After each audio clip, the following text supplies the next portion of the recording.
ಸರ್ಕಾರದವರು ಮಾಡ್ಬೇಕು. ಅದಕ್ಕೆ ನಾವು ಭೂಮಿಯನ್ನ ಏಕಲವ್ಯ ವಸತಿ ಶಾಲೆಗೆ ಇಟ್ಟಂತ ಭೂಮಿ ವಾಪಸ್ ತಗೊಂಡಿದ್ದೇವೆ. ಏಕಲವ್ಯ ವಸತಿ ಶಾಲೆ ಬೇರೆ ಕಡೆ ಶಿಫ್ಟ್ ಆಗಿದೆ ಅಧ್ಯಕ್ಷರೇ.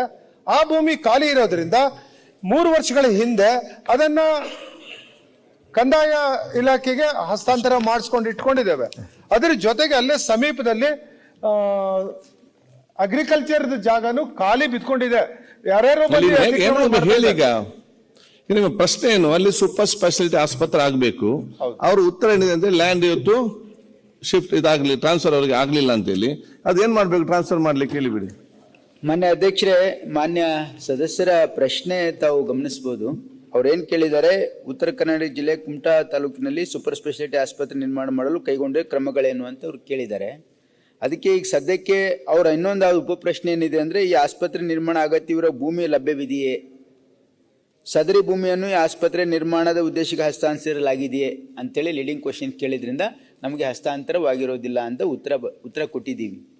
ಮಾನ್ಯ ಅಧ್ಯಕ್ಷರೇ, ಈಗ ಆಗ್ತದೆ ಇಲ್ವಾ ಕುಮಟಾದಲ್ಲಿ ಈಗ ಸದ್ಯಕ್ಕೆ ಅದು ನಮ್ಮ ಸರ್ಕಾರದ ಪ್ರಸ್ತಾವನೆಯಲ್ಲಿ ಇಲ್ಲ ಅಧ್ಯಕ್ಷರೇ. ಆದ್ರೆ ಕಾರವಾರದಲ್ಲಿ ಬೇಡಿಕೆ ಇದೆ, ಸೂಪರ್ ಸ್ಪೆಷಾಲಿಟಿ ಆಸ್ಪತ್ರೆ ಆಗಬೇಕು ಅಂತಕ್ಕಂಥದ್ದು, ಕಾರವಾರ ಜಿಲ್ಲೆಗೆ ಆಗಬೇಕು ಅಂತಕ್ಕಂಥದ್ದು ಜನರ ಬೇಡಿಕೆ ಇದೆ. ನಾನು ಮೊನ್ನೆ ಕಾರವಾರ ಹೋಗಿದ್ದೆ. ಅಲ್ಲಿ ಜನಪ್ರತಿನಿಧಿಗಳಾಗಲಿ ಸಂಘ ಸಂಸ್ಥೆಗಳಾಗಲಿ ಜನರ ಬೇಡಿಕೆ ಅಂತೂ ಇದೆ.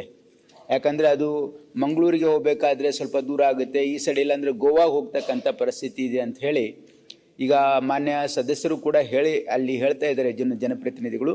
ಅದನ್ನು ನಮ್ಮ ಇಲಾಖೆಯಿಂದನೂ ಪ್ರಸ್ತಾವನೆಯನ್ನು ಕೊಟ್ಟಿದ್ದೀವಿ. ಏನಂದರೆ ಇಲ್ಲೊಂದು ಸೂಪರ್ ಸ್ಪೆಷಾಲಿಟಿ ಎಸ್ಟಾಬ್ಲಿಷ್ ಮಾಡೋದು ಇದು ಸೂಕ್ತ ಇದೆ ಅಂತ ನಮ್ಮ ಇಲಾಖೆ ಅಭಿಪ್ರಾಯನ ನಾವು ಮಾನ್ಯ ಇವರಿಗೆ ನಮ್ಮ ಫೈನಾನ್ಸ್ ಡಿಪಾರ್ಟ್ಮೆಂಟಿಗೆ ತಿಳಿಸಿದ್ದೀವಿ.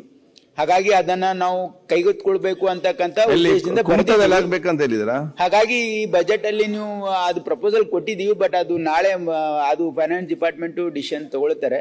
ಹಾಗಾಗಿ ಇದು ಪರಿಶೀಲನೆ ಮಾಡ್ತಾ ಇದ್ದೀವಿ. ಯಾಕಂದ್ರೆ ನಾವು ಕಾರವಾರದಲ್ಲಿ, ಯಾಕಂದ್ರೆ ಇನ್ನೊಂದು ಮಾನ್ಯ ಸದಸ್ಯರು ತಪ್ಪಾಗಿ ಭಾವಿಸಬಾರ್ದು.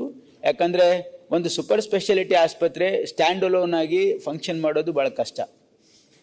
ಅದಕ್ಕೆ ಸಪೋರ್ಟ್ ಬೇರೆ ಆಸ್ಪತ್ರೆಗಳು ಬೇಕಾಗುತ್ತೆ. ನೀವು ಕುಮಟಾದಲ್ಲಿ ಅದು ಸೂಪರ್ ಸ್ಪೆಷಾಲಿಟಿ ಆಸ್ಪತ್ರೆಗೆ ಅಲ್ಲಿ ತೆಗೆದ್ರು ಕೂಡ, ಯಾಕಂದ್ರೆ ನಾವು ಬೇರೆ ಬೇರೆ ಕಡೆ ಸೂಪರ್ ಸ್ಪೆಷಾಲಿಟಿ ಆಸ್ಪತ್ರೆ ಸರ್ಕಾರ ಮಟ್ಟದಲ್ಲಿ ಮಾಡ್ತಾ ಇದ್ದೀವಿ. ಇದು is a policy of the government.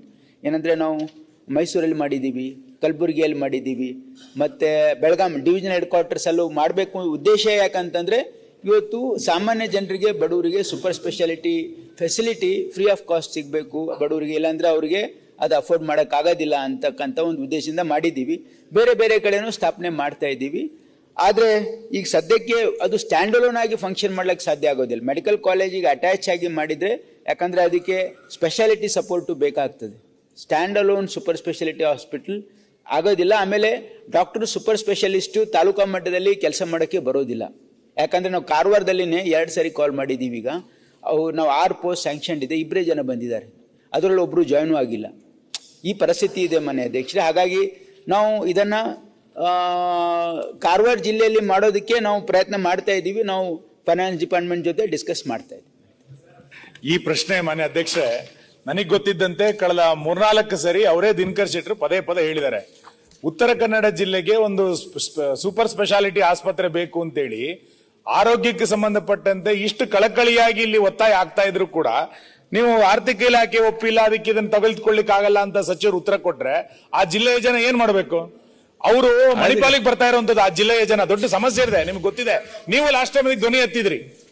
ಆ ಜಿಲ್ಲೆಯ ಜನ 150 ಕಿಲೋಮೀಟರ್ ಆರೋಗ್ಯಕ್ಕೆ ಬರ್ಬೇಕು, ಸರ್ಕಾರದ ಆದ್ಯತೆ ಪಟ್ಟಿಲ್ಲ ಅಂತ ಅನ್ಕೊಂಡ್ಬಿಟ್ಟು ಈಗ ಹೆಸರು ಸರಿಯಾಗಿ ನೋಡಿಲ್ಲ, ನಾವು ಆಗೋದಿಲ್ಲ ಅಂತ ಹೇಳಿಲ್ಲ, ಪರಿಶೀಲನೆಯಲ್ಲಿ ಇದೆ ಅಂತ ಹೇಳಿದೀವಿ. ಓಕೆ,